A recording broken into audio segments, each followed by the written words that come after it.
स्त्रीमुक्ती संघटनेचं नाव घेतल्याशिवाय किंवा ह्या नावाची नोंद झाल्याशिवाय महाराष्ट्राचा इतिहास पूर्ण होऊ शकत नाहीये। महाराष्ट्राच्या जडणघडणीमध्ये स्त्रीमुक्ती संघटनेचं खूप महत्त्वाचं कॉन्ट्रिब्यूशन आहे आणि या संघटनेला आज 50 वर्ष पूर्ण होत आहेत। खूप मोठा काळ स्त्रीमुक्ती संघटनेने महाराष्ट्रासाठी काम केलेला आहे। सध्या आपल्या सोबत आहेत शारदा साठे, ज्यांचं स्त्रीमुक्ती संघटनेच्या स्थापनेमध्ये खूप मोठं कॉन्ट्रिब्यूशन राहिलेलं आहे। आत्तापर्यंतचा प्रवास कसा होता आपण त्यांच्याकडे जाणून घेऊयात। नमस्कार शारदा ताई। नमस्कार।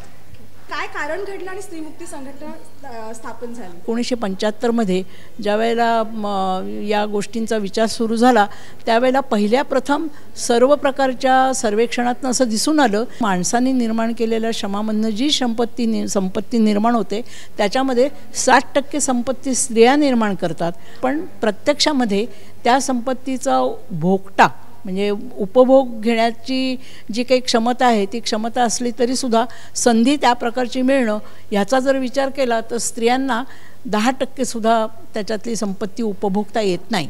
मग ह्या विषमतेची कारणं काय आहेत, ही इतका भेद असण्याचं कारण काय आहे याच्याबद्दलचा विचार नव्याने थोडासा सुरू झाला असं म्हणायला काही हरकत नाही।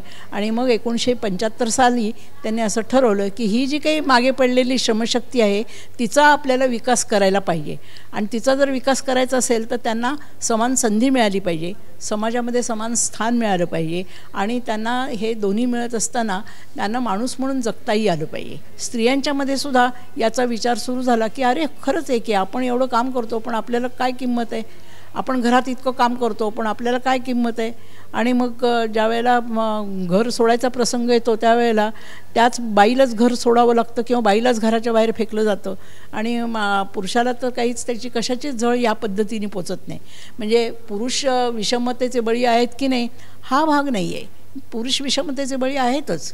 म्हणजे समाजातले निरनिराळे जे काही आर्थिक सामाजिक आणि सांस्कृतिक स्तर आहेत आणि आपल्याकडे जात आहे, मुख्यत्वे करून जात आणि वेगवेगळे धर्म आहेत, ह्या सगळ्याच्या पोटी जे काही विषमता आहे ती विषमता सर्व स्त्री पुरुषांना भोगावी लागते। पुरुषांच्या खालच्या पायरीवर स्त्रिया असल्यामुळे त्यांना ती जास्त जाणवते आणि त्यांना त्याचा जास्त परिणाम त्यांना आणि स्वतःला मुलांना असा दोघांनाही भोगावा लागतो। आणि याच्यावरती नेमकं बोट ह्या 75 सालच्या या सर्वेक्षणातनं ठेवलं गेलं आणि सर्व संयुक्त राष्ट्रसंघाच्या सदस्य राष्ट्रांना त्याची जाणीव करून त्यांनी त्याला मान्यता द्यावी आणि त्यातनं बाहेर पडण्यासाठी काही ठोस पावलं उचलावीत यासाठी स्त्रियांचं वर्ष जाहीर झालं आणि ते वर्ष काही पुरेसं पडणार नाही हे लगेचच लक्षात आल्यामुळे दशकही जाहीर झालं आणि तेव्हापासून हा स्त्री चळवळीचा हा जो काही एक मोठा टप्पा, म्हणजे अगोदरचे टप्पे आहेत त्याच्यात आपण जाऊया नको, पण हा जो काही स्वायत्त स्त्री चळवळीचा जो टप्पा सुरू झाला 75 साली त्याची वाटचाल आता ही 50व्या वर्षात आहे। या 50 वर्षामध्ये अनेक चढउतार आले, यातले मेजर तुम्हाला काय वाटतं की कुठल्या गोष्टींची दखल घेतल्याशिवाय ही 50 वर्ष आपण बोलू नाही शकत या 50 वर्षाच्या, त्याच्याविषयी सांगा।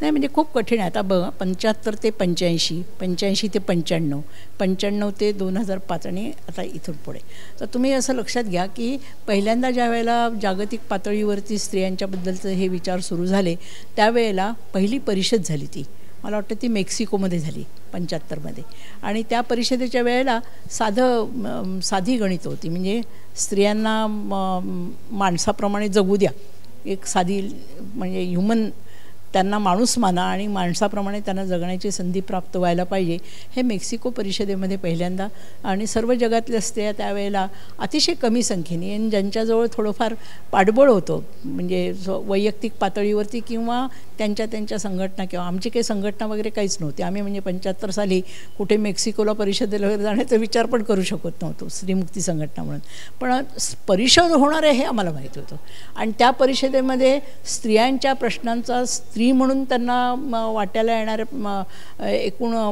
विषमतेचा आणि शोषणाचा विचार होणार आहे हे लक्षात आलेलं होतं आणि त्यामुळे आमचे लक्षही मेक्सिको परिषदेकडे होतं। म्हणजे एक प्रकारचा आंतरराष्ट्रीयत्वाची भावना ही त्याच्यातनं पहिल्यांदा तयार झाली की केवळ भारतातच नव्हे तर जगभरच्या सर्व देशातल्या सर्व स्त्रियांना हे जे काही दुय्यमत्व आहे ऐतिहासिकदृष्ट्या त्यांच्या वाट्याला आलं आणि हे दुय्यमत्व त्यांना सहन करावं लागतंय हा पहिला टप्पा होता।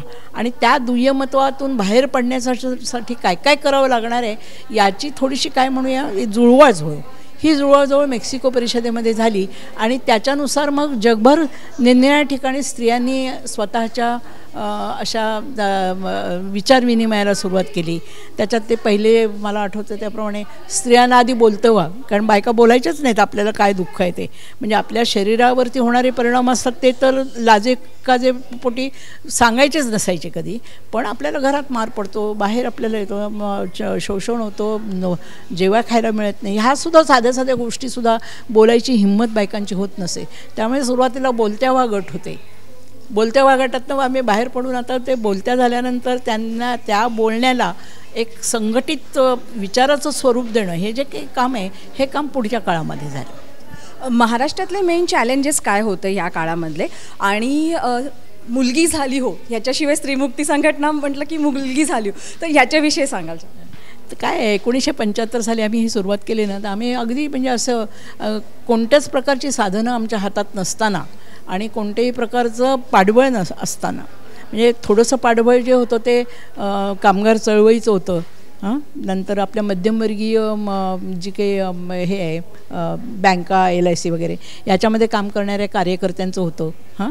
लालबावट्यामध्ये असलेले संघटित असलेले गिरणी कामगारांच्यामधले कार्यकर्ते, असे जे कार्यकर्ते सामाजिक न्यायाच्या चळवळीसाठी लढणारे होते त्यांचं आम्हाला थोडंफार पाठबळ होतं.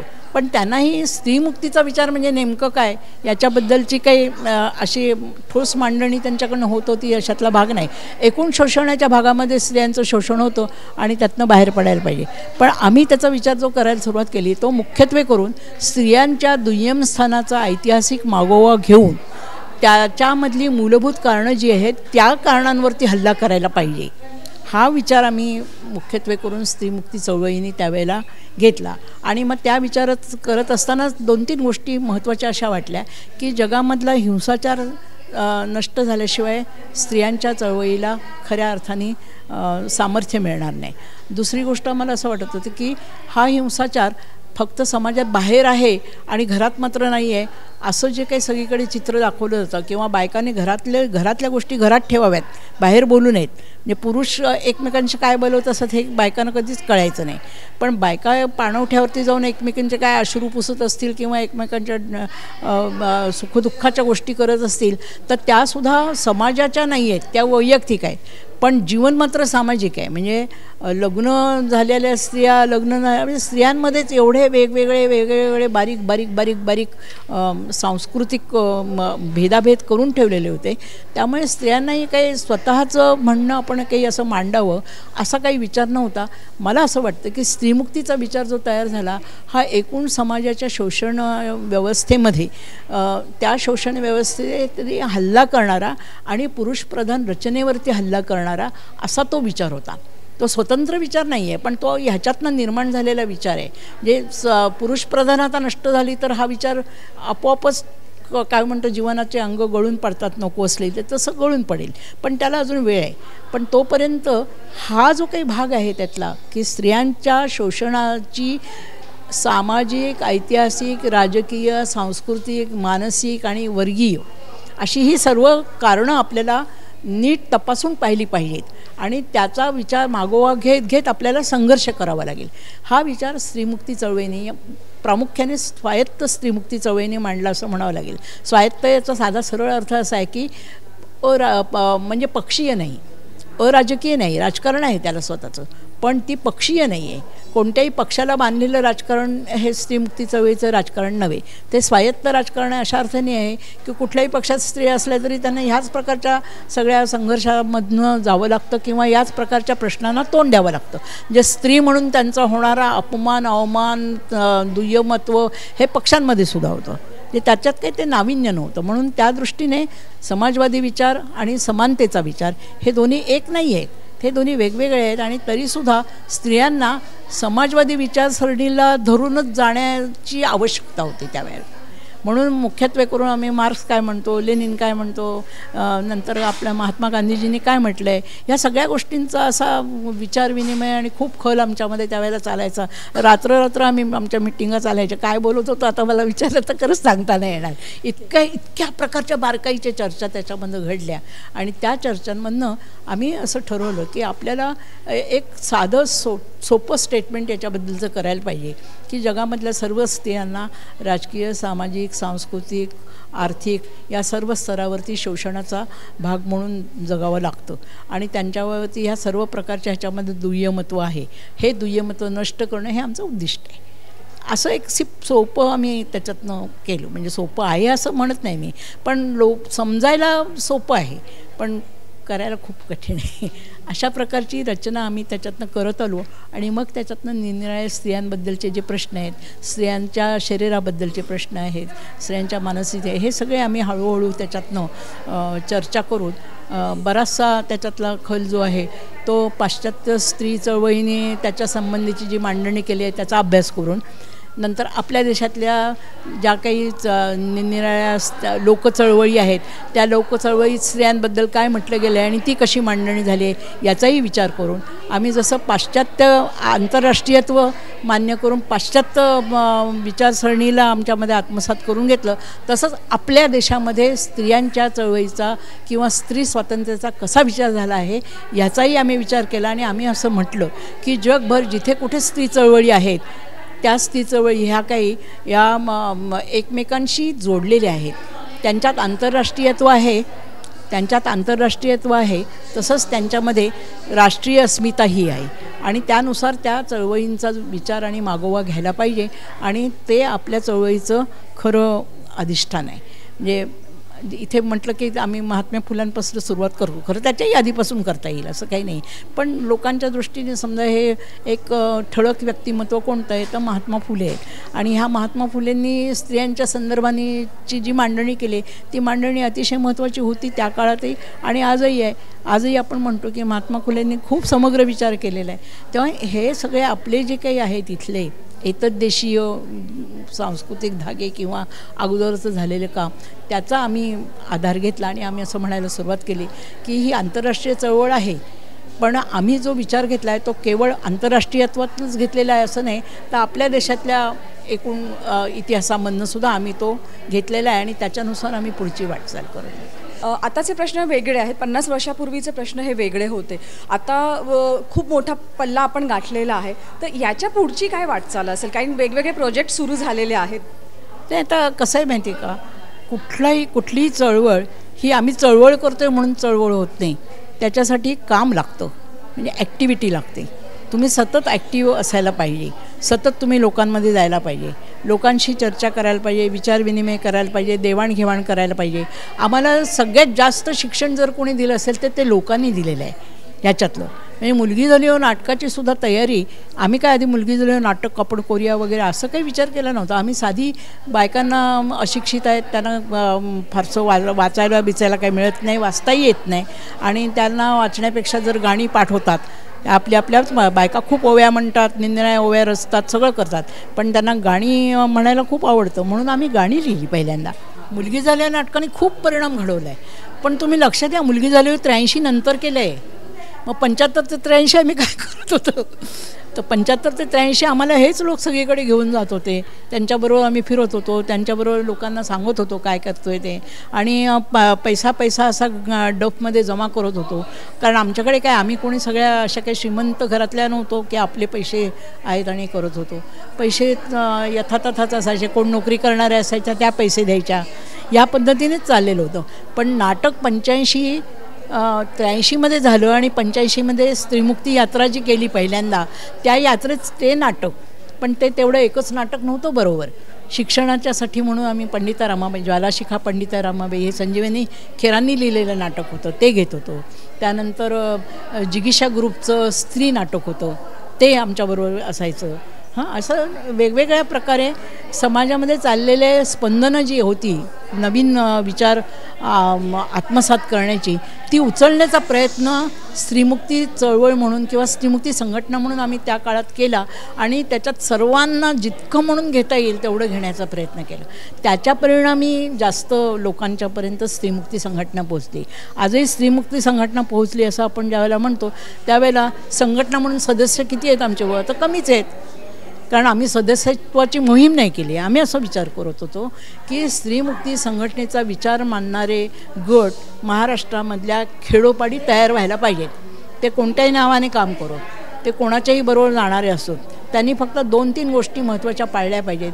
त्या म्हणजे आम्ही कोणत्याही प्रकारे धर्मभेद मानणार नाही, जातीभेद मानणार नाही. आम्ही हुंडा वगैरे यासारख्या ज्या चालीरीती रूढी आहेत ह्या रूढींचा प्रतिकार करू, त्याच्यासाठी संघर्ष करू. एवढं म्हणणारे जर लोक असतील तर त्या स्त्रीमुक्तीच्या विचारामध्ये बसू शकतात. असं म्हणून आम्ही सगळीकडे त्याला प्राधान्य दिलेलं आहे आणि कोणत्याही प्रकारे आग्रह न धरता, म्हणजे स्त्रीमुक्ती संघटनेचा बावटा घेऊनच तुम्ही तिथे राहिलं पाहिजे अशा प्रकारचा आग्रह, ज्याला मी दुराग्रह म्हणते, असा आग्रह न धरता तुम्हाला जे करायचं असेल ते तुम्ही करा. स्त्रीमुक्ती संघटना नावाने करा, चळवळ म्हणून करा, स्वतंत्र नाव घेऊन यायचं असेल तर तसं करा. पण मगाशी सांगितल्याप्रमाणे हे तुम्ही त्याच्यामध्ये सगळ्यांच्या अंगी मांडवण्याचा प्रयत्न करा. मला वाटतं त्याचा परिणाम लोकांच्यावरती खूप झालेला आहे आणि महाराष्ट्र त्या काळात, आता काही मी त्याला पुरोगामी आहे की नाही याच्याबद्दलच्या चर्चा बऱ्याच होतील, पण त्या काळामध्ये सबंध देशभर महाराष्ट्राची प्रतिमा पुरोगामी अशीच होती आणि हा पुरोगामी महाराष्ट्र स्त्रियांच्या चळवळीला त्या काळात पोषक होता आणि त्यामुळे आम्ही त्या पोषणावरती वाढलेलो असल्यामुळे आम्ही ही वाटचाल करू शकलो. मुलगी झाली हो नाटकाचं वैशिष्ट्य हे ह्या सगळ्या मागच्या पार्श्वभूमीला आहे. ही जर पार्श्वभूमी नसती तर मुलगी झाली हो नाटक लोकांच्यामध्ये पोहोचणं अवघड होतं. ह्या पार्श्वभूमीमुळे ते पोहोचलं आणि ते पोहोचल्यामुळे ते आणखीन विस्तारलं आणि त्याचं वैशिष्ट्य हे आहे की अत्यंत सोप्या भाषेमध्ये अत्यंत कठीण आणि पचायला जड असं जे काही वैचारिक धन आहे आपल्या समाजामधलं ते एकत्रितपणाने मुलगी झाली नाटकामध्ये तुम्हाला दिसतो. म्हणून आम्ही मुलगी झाली नाटक हा स्त्रीमुक्ती चळवळीचा जाहीरनामा आहे असं म्हणतो. अजूनही तो जाहीरनामा आहे, पण जाहीरनामा म्हणजे काही सगळं नसतं ना. जसं संविधान म्हणजे सगळं नाही आहे. संविधान त्याचा परिपोष व्हायला तुम्हाला निरनिराळ्या ॲक्टिव्हिटीजमधनं ते संविधान दिसावं लागतं. तसं मुलगी झाली नाटकाच्या जाहीरनाम्यामध्ये जो विचार मांडलेला आहे तो विचार हा सर्व लोकांच्यापर्यंत पोचतो आहे की नाही, लोक त्याच्यात आचरणामध्ये आणण्याचा प्रयत्न करत आहेत की नाही याच्यावर सगळं अवलंबून आहे आणि ते मला वाटतं की मुलगी झाली याचं यश आहे. खूप धन्यवाद शारदाताई आमच्याशी बोलल्याबद्दल. स्त्रीमुक्ती संघटना, आता शारदाताईंच्या बोलण्यावर तुमच्या लक्षातच आलं असेल, स्त्रीमुक्ती संघटना ही स्त्रिया श्रेष्ठ आणि पुरुष कनिष्ठ ह्याची काही चळवळ नाही आहे. तर स्त्री आणि पुरुष हे दोघंही समान आहेत आणि त्या दोघांना जे निसर्गाने बहाल केलेले हक्क आहेत ते समानरित्या मिळायला पाहिजेत याच्यासाठीची ही चळवळ आहे. कॅमेरामन दीपेशसह साधना तिप्पनाकेजे, श्रेष्ठ महाराष्ट्र, मुंबई.